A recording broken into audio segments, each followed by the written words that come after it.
Hello friend, welcome back to e learning with ma'am channel. आज का जो session है काफ़ी इंपॉर्टेंट है क्योंकि आज हम देखेंगे वनस्पतीय भोज्य पदार्थों को। अगर बात की जाए वनस्पतीय भोज्य पदार्थों को तो इससे बनने वाले क्वेश्चनों को देखेंगे। देखिए काफ़ी हद तक इससे क्वेश्चन बनते हैं, तो यहाँ पे क्वेश्चनों का डिटेल भी है। जैसे हरियाणा जो भी बच्चे देंगे टीजीटी पीजीटी, हरियाणा मतलब टीजीटी पीजीटी का जो भी शिक्षक देंगे, भावी शिक्षक, उत्तराखंड का DSSSB का, और इसी तरह से। चलिए तो यहाँ पे बात कर लेते हैं क्वेश्चनों की।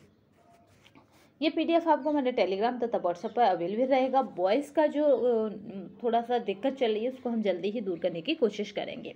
चलिए, निम्न में प्राकृतिक यहाँ पे मीडियम श्रृंखला ट्राइग्लिसराइड पाई जाते हैं, तो यहाँ पे जो राइट आंसर हो जाएगा उसका क्या हो जाएगा, तो ये है सभी विकल्प सही हैं। यानी पल्म कर्नेल, यहाँ पे पल्म कर्नेल तेल में, नारियल तेल में और दुग्ध वसा में। यानी याद रखिएगा इन तीनों में, यानी मिल्क फैट में भी आपका क्या पाया जाता है, तो ट्राइग्लिसराइड पाया जाता है। प्याज काटते वक्त हमें इस कारण रोना आता है, तो वो होता है सल्फर यौगिक के कारण हमें आंसू निकलते हैं। कई बार पूछा जा चुका है, DSSSB में 18वें पूछा गया था। सेपोनिन रासायनिक यौगिकों का एक वर्ग है जो विभिन्न डॉट डॉट में बहुतायत में विशेषता पाया जाता है, तो वो होता है यहाँ पे पादप प्रजातियों का। अगर देखा जाए चाय के उत्पाद में सम्मिलित चरणों को सही क्रम में व्यवस्थित कीजिए, तो इस तरह के यहाँ पे क्रम है और इन्हें हमें क्या करना है, व्यवस्थित करना है। तो चाय के उत्पाद में सम्मिलित निम्न है, तो यहाँ पे हो जाएगा, यहाँ पे विदरिंग, रोलिंग, यहाँ पे फर्मेंटेशन, फायरिंग, सॉर्टिंग, ब्लीडिंग और पिंकिंग। तो इस तरह से यहाँ पे ये क्या है, एक सीक्वेंस दिया गया है और इन्हीं सीक्वेंस में आपको ये लगाने हैं। ठीक है, यानी चाय क्या उत्पादन, जो चाय हम तक आती है पैकेटों में जो आती है, इतने प्रोसेस से होकर आती है। पैकिंग यानी सबसे एंड का रहेगा, और याद रखिएगा यहाँ पे बिदरिंग यानी यहाँ पे सबसे पहले रहेगा, फिर रोलिंग हो जाएगा, फिर फर्मेंटेशन हो जाएगा, फायरिंग हो जाएगा, सॉर्टिंग हो जाएगा, ब्लीडिंग हो जाएगा। ठीक है, उसको कलरफुल करा जाता है। चलिए, हरित क्रांति का विस्तृत प्रभाव किस पर अधिक पाया जाता है, तो यहाँ पे राइट जो आंसर हो जाएगा, चावल और गेहूं पर सबसे अधिक पाया जाता है। निम्नलिखित खाद्य पदार्थों के ग्लाइसेमिक इंडेक्स 50% से अधिक है, तो वो क्या हो जाएगा, यहाँ पे 50% से अधिक कहा जा रहा है, तो यहाँ पे राइट आंसर हो जाएगा, पहला हो जाएगा चावल, दूसरा हो जाएगा सरकंद और तीसरा हो जाएगा यहाँ पे केला। तो इनका क्या है, 50% से अधिक है। यहाँ पे राइट आंसर हो जाएगा सी। यहाँ पे ग्लाइसेमिक इंडेक्स की बात करें, GI की, तो ये कार्बोहाइड्रेट युक्त खाद्य पदार्थों की एक रैंकिंग है जिससे यह पता लगाया जा सकता है कि कार्बोहाइड्रेट को खाने के बाद किस गति से खून में शुगर की मात्रा बढ़ती है, उसी की अनुपात में रैंकिंग की जाती है। चलिए नेक्स्ट देखते हैं। नेक्स्ट क्वेश्चन है, सूची 1 को आपको सूची 2 से मिलाना है तथा यहाँ पे सूची 2 और सूची 1 में जो भी पेयर्स हैं उनको सही करना है। तो चलिए ये यहाँ पे इस तरह से देख लेते हैं। अगर बात की जाए एल्कोलाइड की, तो इसमें कैफीन होता है। कैरोटीनॉइड की बात करें तो गाजर में है, और कुमारिन की बात करें तो हल्दी में है, और लाइकोपिन की बात करें तो टमाटर में है। ठीक है, टमाटर का लाल रंग लाइकोपिन के कारण। ऐसे ही हल्दी किसको लगती है, कुआरों को, तो यहाँ पे कुमारिन याद रखिएगा। अब बात करते हैं यहाँ पे फ्लेवोनोइड्स, तो ये लहसुन में है। फ्लो यानी एक इसमें स्मेल सी आती है, तो इस तरह से आप इसको याद रख सकते हैं। फलों तथा सब्जियां अच्छे स्रोत होते हैं निम्न में से किसके, तो यहाँ पे जो राइट आंसर है वो हो जाएगा खनिज लवण और विटामिन जैसे के। खाद्य प्रक्रमण जिसमें अनाज का स्टार्च यानी माल्ट चीनी में परिवर्तित होता है, तो यहाँ पे जो राइट आंसर हो जाएगा वो हो जाएगा माल्ट गन्ना, यानी माल्ट गन्ना। नेक्स्ट देखते हैं, काली चाय से हरी चाय बेहतर होती है क्योंकि उसमें अधिक एंटीऑक्सीडेंट पाए जाते हैं।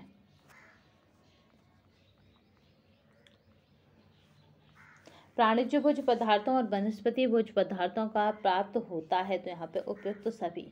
ठीक है, खनिज लवण, वसा और प्रोटीन ये सभी प्राप्त होते हैं। निम्नलिखित में से किसमें यहाँ पर गाइट्रोजेनिक घटकें नहीं होती हैं। तो यहाँ पर शलजम जो है उसमें कोई भी यहाँ पे गाइट्रोजेनिक घटकें नहीं होती हैं। टमाटर का लाल रंग होता है तो यह है लाइकोपिन के कारण। सिरके में होता है तो यहाँ पे सिरके को बात करें तो एसिटिक अम्ल होता है।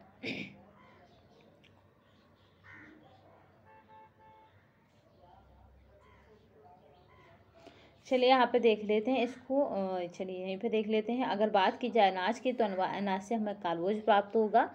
बात की जाए दलहन की तो इससे हमें प्रोटीन प्राप्त होगा। सब्जी और फलों से हमें क्या प्राप्त होगा? तो सब्जी और फलें हमें क्या देंगे? विटामिन और खनिज देंगे। और तेल की अगर बात की जाए तो ये हमें कैलोरी यानी ऊर्जा देती है। चलिए तो यहाँ पे जो राइट आंसर हो जाएगा वो हो जाएगा यहाँ पर बी। अंकुरण, किण्वन, यहाँ पे है प्रबलीकरण, प्रतिरक्षण। तो इस तरह से यहाँ पे देख लेते हैं कि क्या रहेगा। अगर बात की जाए अंकुरण की तो ये दालें और अनाज हो जाएगा। और यहाँ पे बात की जाए किण्वन की तो ये गुथा हुआ आटा तथा घोल हो जाएगा। और यहाँ पे बात की जाए प्रबलीकरण की तो ये क्या हो जाएगा? तो तेल, मक्खन और आटा हो जाएगा। और यहाँ पे बात की जाए प्रतिरक्षण की तो ये निर्जलित खाद्य पदार्थ हो जाएंगे। तो इस तरह से यहाँ पे जो राइट आंसर हो जाएगा उसकी बात की जाए तो वो हो जाएगा यहाँ पे क्या हो जाएगा? तो वो हो जाएगा डी। पिस्सू कहाँ रहते हैं? तो ये ब्लैक कलर के होते हैं। ये बहुत छोटे से कीड़े होते हैं इस तरह के। तो ये कहाँ रहते हैं? तो जानवरों के शरीर में रहते हैं।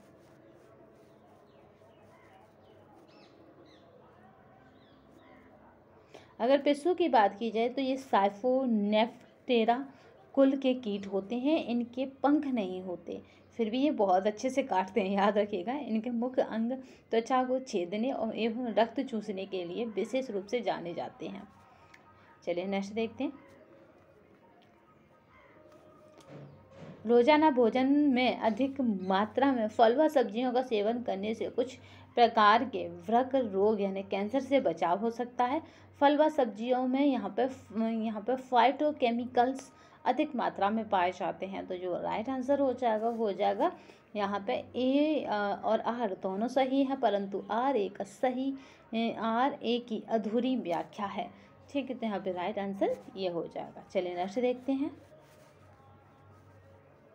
हरी पत्तेदार सब्जियों को हरा रंग बनाए रखने के लिए उन्हें खुले बर्तन में पकाना चाहिए। दूसरा कारण कह रहा है कि इनमें उपस्थित लोहे और सल्फर में प्रतिक्रिया होने से फेरस सल्फाइड बनने के कारण गहरा हरा रंग बन जाता है। तो इस तरह से जो राइट आंसर हो जाएगा अगर उसकी बात की जाए तो इसमें क्या हो जाएगा? हमें हो जाएगा ए सही है और गलत है। गेहूं का चोकर उसकी किस स्तर में होता है? तो यहाँ पर राइट आंसर है पेरिकार्प में। कई बार पूछा जा चुका है, याद रखिएगा। 2021 में ये आ चुका है। अनाजों का वहम आवरण भूसी यानी ब्राउन कहलाता है। यह गेहूं का चोकर उसकी पेरिकार्प स्तर में होता है। यह संपूर्ण अनाज के भार का 2.5 होता है। याद रखिएगा, जितना संपूर्ण अनाज होता है उसका 2.5 होता है। निम्नलिखित खाद्य पदार्थों का सेवन सीलियक रोग में नहीं करना चाहिए। तो यहाँ पे जो राइट आंसर हो जाएगा अगर उसकी बात की जाए, क्योंकि ये क्या कर रहा है कि सीलियक रोग में हमें नहीं करना चाहिए, तो खाद्य पदार्थ हो जाएंगे। सूजी का उपमा नहीं खाना चाहिए, पिज़्ज़ा नहीं खाना चाहिए, और देन इसके बाद माल्टेड पे नहीं खाना चाहिए। तो राइट आंसर हो जाएगा बी। नेक्स्ट देखते हैं। अंकुरण के समय सक्रिय एवं एक एंजाइम है। तो यहाँ पे है एमाइलेज जो है वो अंकुरण के समय एक सक्रिय एंजाइम है।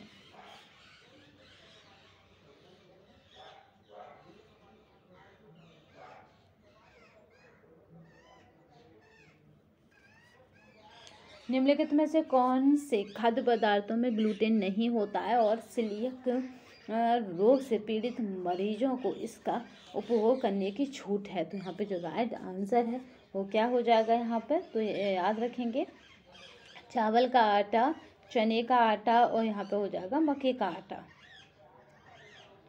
पदार्थों में ग्लूटेन नहीं होता है और यहाँ पे सीलियक रोग से पीड़ित मरीजों को इसका उपयोग करने की छूट है।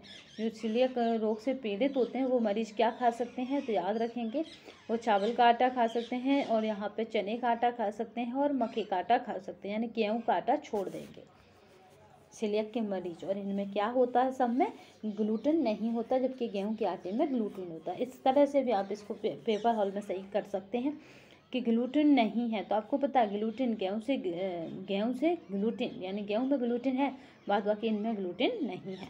चलिए नेक्स्ट देखते हैं। गेहूं के संसाधन से संबंधित कदमों को सही क्रम के व्यवस्थित करें, यानी सही क्रम में हमें लगाना है। और गेहूं के संसाधन है यानी गेहूं से उत्पन्न है, तो पहले क्या होता है कि गेहूं को यहाँ पे खींचना होता है, फिर धोना होता है, नरम करना होता है, पीसना होता है, शुद्धिकरण करना होता है, ब्लीचिंग होता है।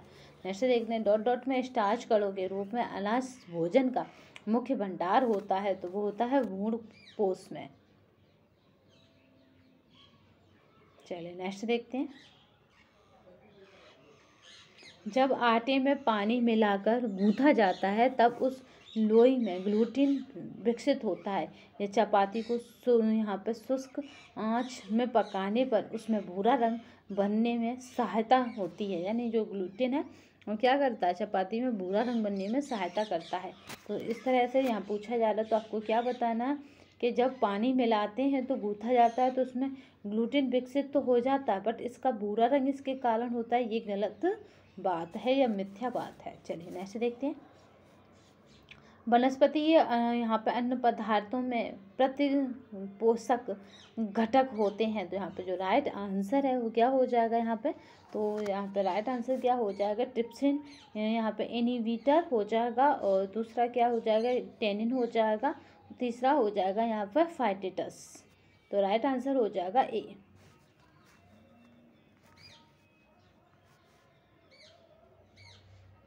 अगर बात की जाए यहाँ पर ट्रिप्सिन इनहिबिटर, तो ये एक प्रकार के प्रोटीन होते हैं जो यहाँ पर ट्रिप्सिन की क्रियाशीलता में अवरोधक होते हैं। यह आंतों में प्रोटीन की पाचनशीलता और उपयोगिता को कम कर देते हैं। टेनिन की बात करें तो ये संघनित यहाँ पर पॉलीफेनोलिक यौगिक हैं, और टेनिन लोहा तत्व के साथ अपरिवर्तनीय रूप से बंधता है और अवशोषण में हस्तक्षेप करता है। फाइटेटस की बात करें तो फाइटेट अनाज, सूखे मेवे, फलों में उपस्थित खनिज लवण है जो मुख्यतः आयरन, कैल्शियम के अवशोषण में बाधा उत्पन्न करता है। अन्न यानी अनाज प्रदान करता है, तो यहाँ पे राइट आंसर हो जाएगा, तो क्या हो जाएगा, पहला ये ऊर्जा प्रदान करता है, अनाज प्रदान करता है, तो पहला ऊर्जा, दूसरा क्या है, प्रोटीन प्रदान करता है।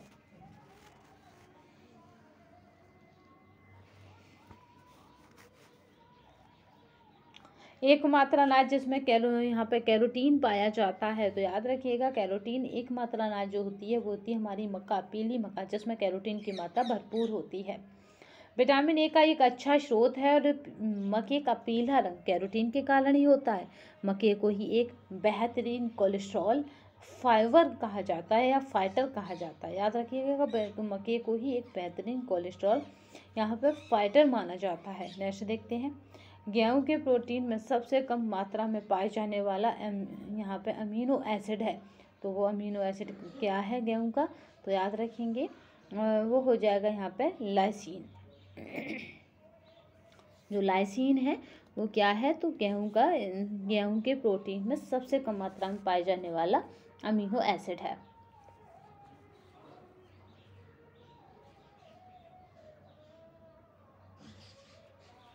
निम्नलिखित में से किस अनाज के प्रति 100 ग्राम में अधिक प्रोटीन होता है, तो यहाँ पे जो राइट आंसर है वो हो जाएगा गेहूं में। अनाज का एक एक्सचेंज देता है, तो कितना देता है, तो यहाँ पे राइट आंसर क्या हो जाएगा, वो हो जाएगा 50 कैलोरीज देता है। प्रत्येक वर्ष फसल के समय खरीद लेना चाहिए, तो हमें चावल खरीद लेने चाहिए फसल के ही दौरान। विश्व उत्पाद का 85% चावल चीन, भारत, बांग्लादेश, पाकिस्तान व जापान आदि देशों में प्राप्त होता है। यहाँ पे छिलका युक्त चावल धान कहलाता है। चावल में लगभग 90% क्या है, यहाँ पे कार्बोहाइड्रेट 8 से 10% प्रोटीन, 1% वसा, 1% खनिज होते हैं। गेहूं में पाया जाता है तो गेहूं में ग्लूटेन पाया जाता है।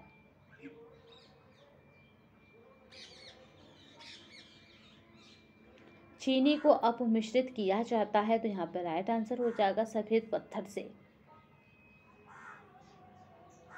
भूरी क्रांति संबंधित है तो यहाँ पे याद रखिएगा, भूरी क्रांति या दूसर क्रांति का संबंध उर्वरक उत्पाद से है या उर्वरक उपयोग से है। ठीक है, नेक्स्ट देखते हैं। अगर यहीं पर बात करते हैं हम किसकी, तो यहाँ पे पीली क्रांति का संबंध तिलहन से होता है, यानी जिसमें से ऑयल निकल सके। गेहूँ, चावल आदि का हरित क्रांति के अंतर्गत आते हैं तथा रेशम का उत्पादन सेरीकल्चर या सेरीकल्चर कहलाता है, याद रखेंगे। निम्न खाद्य वर्गों में से मुख्य खाद्य वर्ग कौन सा है, तो यहाँ पे जो राइट आंसर है वो जाकर गेहूँ व यहाँ पे मोटे अनाज क्या है, मुख्य खाद्य वर्ग के अंतर्गत आते हैं। अनाज और दालों के अंकुरण के बारे में क्या सही नहीं है, तो यहाँ पे जो राइट आंसर है वो है पोषण विरोधक अंश का ज़्यादा होना।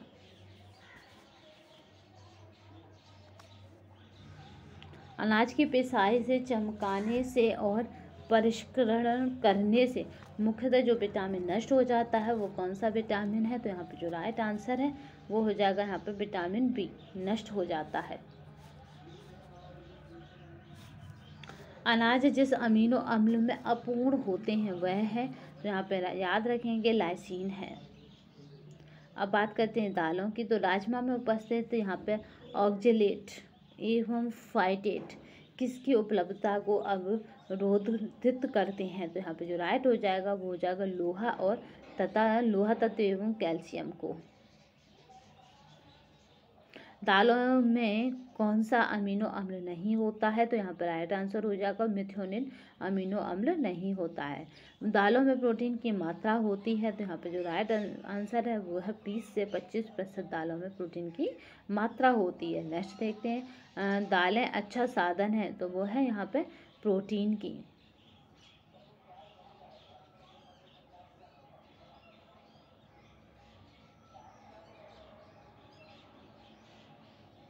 दालों का अंकुरण पोषणात्मक दृष्टि से महत्वपूर्ण है, क्योंकि यहाँ पे उपयुक्त सभी यह पाचन में वृद्धि करता है, विटामिन सी को बढ़ाता है, लोहा तत्व की जैव उपलब्धता को बढ़ाता है।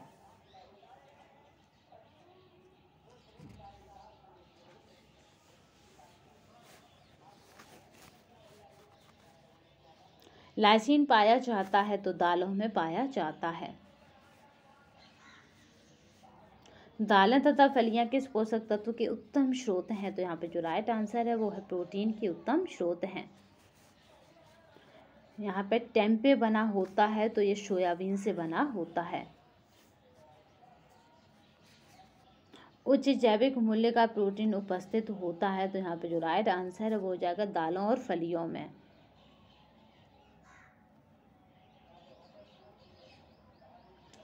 यहाँ पे बात करते हैं खेसारी दाल, या इसको कहते हैं यहाँ पे खेसारी दाल को, यानी कसेरी जिसको कहा जाता है, कसेरी दाल के कारण होता है, तो ये होता है, याद रखिएगा, लेथेरिज्म। ठीक है, कसेरी दाल के कारण लेथेरिज्म हो जाता है। कसेरी दाल पैदावार कुछ क्षेत्रों में अधिक होती है जिसके कारण लोग इसका सेवन करते हैं, लेकिन इसकी दालों को खाने से लेथेरिज्म नामक रोग उत्पन्न हो जाता है। इसके अधिक सेवन के कारण व्यक्ति के शरीर में लकवा भी मार जाता है या लकवा हो जाता है। दालों में पाए जाने वाले विषैले पदार्थ निम्न हैं। चलिए इन्हें देख लेते हैं, क्योंकि दालें में जो विषैले पदार्थ हैं वो व्यक्ति की क्या करते हैं, बहुत हानि कर सकते हैं अगर ना पता हो तो इसलिए यहाँ पे अगर देखते हैं विषैले पदार्थ, वैसे ये यूजीसी में आने के लिए है, तो यहाँ पे चलिए देखते हैं कौन कौन से हैं। तो यहाँ पे पहला हो जाएगा ट्रिप्सिन इनहिबिटर हो जाएगा, और दूसरा यहाँ पे हो जाएगा लेथराइट रोजनस हो जाएगा, और इसके बाद हो जाएगा यहाँ पे गोएटा रोजनस। तो इस तरह से यहाँ पर राइट आंसर क्या हो जाएगा, तो यहाँ पर राइट आंसर की बात करें तो यहाँ पर राइट आंसर ए हो जाएगा।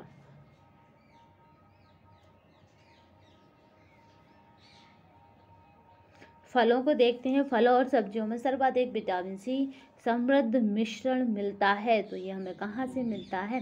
यहाँ पे समूह दिए गए हैं, यानी सेब और बैंगन, नींबू और फूल गोभी। तो इस तरह से नींबू में विटामिन सी है, बट पूछा है कि समृद्ध कहाँ से मिलेगा? तो यहाँ पे जो राइट आंसर आयोग की तरफ से माना गया वो है गोभी और संतरा में। निम्नलिखित फलों को उनके तंतुओं के अनुसार अवरोही क्रम में लगाइए। तो अवरोही क्रम में लगाना है तो यहाँ पे कौन कौन से हो जाएगा? यहाँ पे तो यहाँ पे बात कर लेते हैं। पहला क्या हो जाएगा? तो पहला हो जाएगा अमरूद, फिर हो जाएगा यहाँ पे चीकू, और चीकू के बाद यहाँ पे हो जाएगा सेब, क्योंकि अवरोही क्रम यानी जिसमें सबसे अधिक मात्रा हो। ठीक है, उसके बाद फिर सेब के बाद यहाँ पे हो जाएगा पपीता चौथा नंबर पे, फिर केला पाँचवें पे, और इसके बाद देन तरबूज। तो इस तरह से इन्हें हम सीक्वेंस में लगा सकते हैं।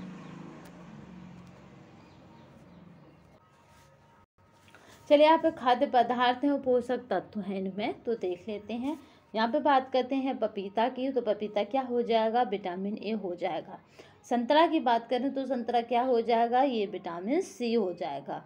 और संतरा के बाद खजूर की बात करें तो खजूर क्या है? लोहा हो जाएगा। ठीक है, और रागी की बात करें तो इसमें कैल्शियम की मात्रा भरपूर होती है रागी में, याद रखेंगे।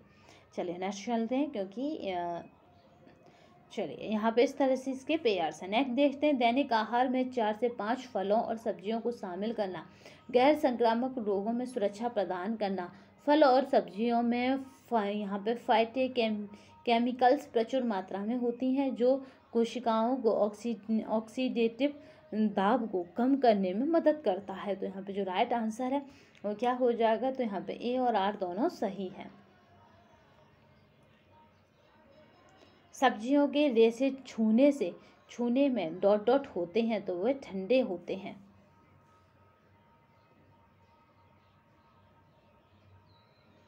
इनमें O2 की उपस्थिति होती है, याद रखेंगे। फल जैसे आम, पपीता, आड़ू और खुमानी संपन्न स्रोत हैं। तो ये जिस तरह के ये फल हैं ये किसके संपन्न स्रोत हैं? तो याद रखेंगे इनमें क्या क्या है। तो इनमें एंटीऑक्सीडेंट है, दूसरा इनमें क्या है? यहाँ पे कार्ब्रोज है, और तीसरा इनमें क्या है? तो गुलित या घुलनशील रेशे हैं। तो यहाँ पे बी आंसर बिल्कुल सही है। निम्नलिखित का सही क्रम बतलाइए। तो यहाँ पे जो राइट आंसर हो जाएगा वो क्या हो जाएगा? यहाँ पे DOPA हो जाएगा। देन इसके बाद यहाँ पे अर्थोक्योसस हो जाएगा, और इसके बाद जो रहेगा वो क्या रहेगा यहाँ पे? तो याद रखिएगा यहाँ पे पॉलीफेनॉल्स हो जाएगा, पॉलीफेनॉल्स, और इसके बाद जो रहेगा वो हो जाएगा मेलेनिन। तो इस तरह से राइट आंसर जो होगा वो हो जाएगा बी।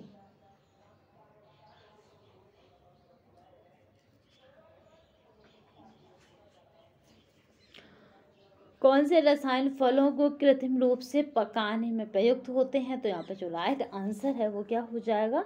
तो यहाँ पे है यहाँ पे एथ्रोफोन, और दूसरा है यहाँ पे कैल्शियम कार्बोइड। ठीक है, तो यहाँ पे जो राइट आंसर हो जाएगा वो हो जाएगा डी।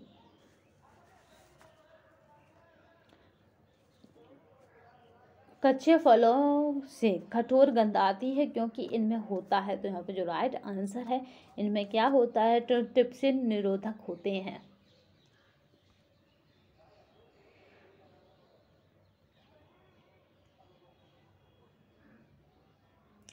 फलों में पाए जाने वाली शर्करा कहलाती है। तो यहाँ पे जो राइट आंसर है वो क्या कहलाएगी? तो यहाँ पे फ्रुक्टोज कहलाती है।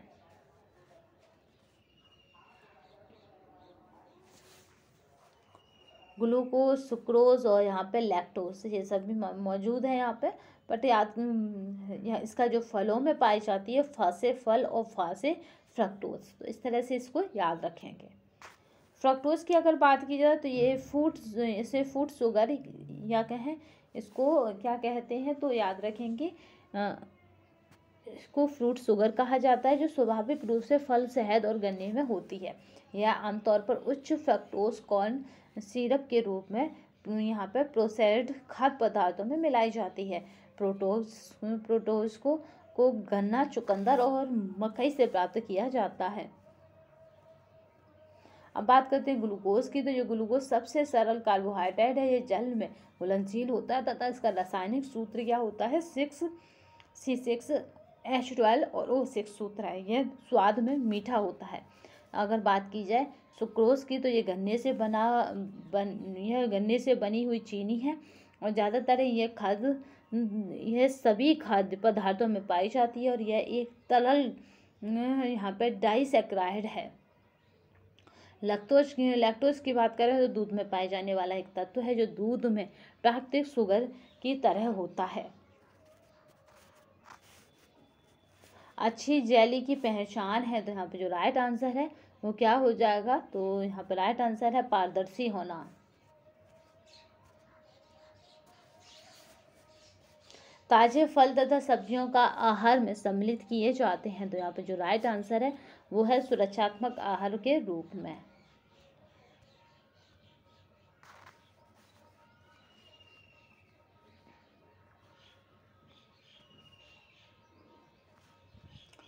नेक्स्ट देखते हैं, निम्नलिखित टेस्ट में पैक्टिन की मात्रा को मापते हैं, तो यहाँ पे जो राइट आंसर है वो हो जाएगा यहाँ पे बॉइलिंग पॉइंट टेस्ट द्वारा और दूसरा हो जाता है सीड टेस्ट द्वारा। तो यहाँ पे राइट आंसर हो जाएगा वो हो जाएगा बी।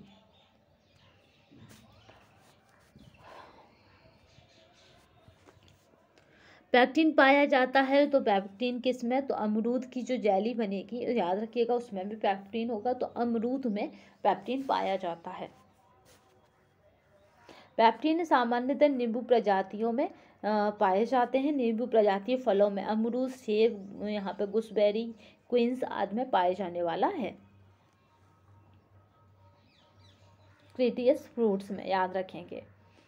यह पॉलीसैकेराइड यानी स्टार्च है जो इन फलों की कोशिका व्यक्तियों में पाया जाता है। यह पानी में घुलनशील होते हैं। इसे लगभग 120 सेंटीग्रेड पर पकाकर इसमें साइट्रिक अम्ल और शुगर मिलाकर जेली बनाई जाती है। याद रखेंगे, सीधे जेल बनाया जाता है जिसका प्रयोग जेली और जैम बनाने के लिए यहाँ पे एजेंट के रूप में किया जाता है। जेल बनाया जाता है और जिसका प्रयोग जेली और जैम में किया जाता है। यहाँ पे है रसाकर्षण का सिद्धांत संरक्षित करने के लिए उपयोग किया जाता है, तो याद रखिए वो उपयोग सभी को, जेली को, जैम को, अचार को। चीनी का जेली में कार्य है, तो यहाँ पे जो राइट आंसर हो जाएगा बैक्टीरिया को निष्क्रिय करना।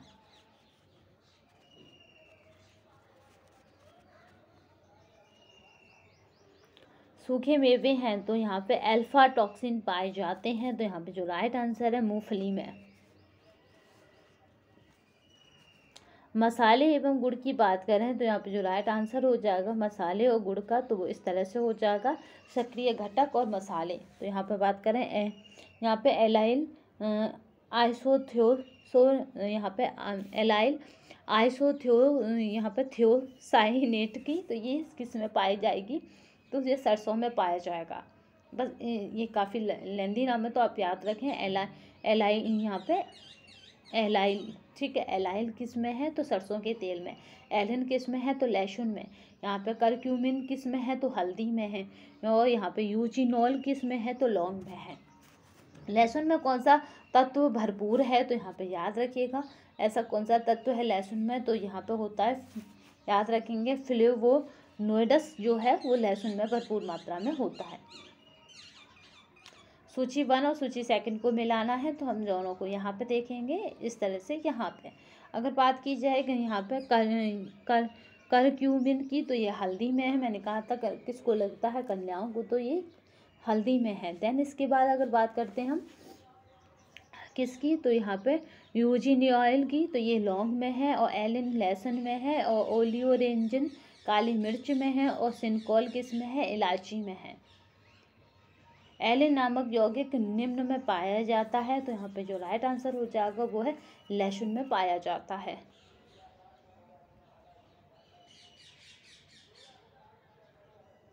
निम्न मसालों में जीवाणु विरोधी प्रभाव है, तो यहाँ पे जो राइट आंसर हो जाएगा वो हींग है। और यहाँ पे जायफल है और लौंग है। लौंग में सक्रिय मूल तत्व हैं, तो यहाँ पे है यूजिनॉल। रोजिनॉल जो है लौंग में एक सक्रिय तत्व है।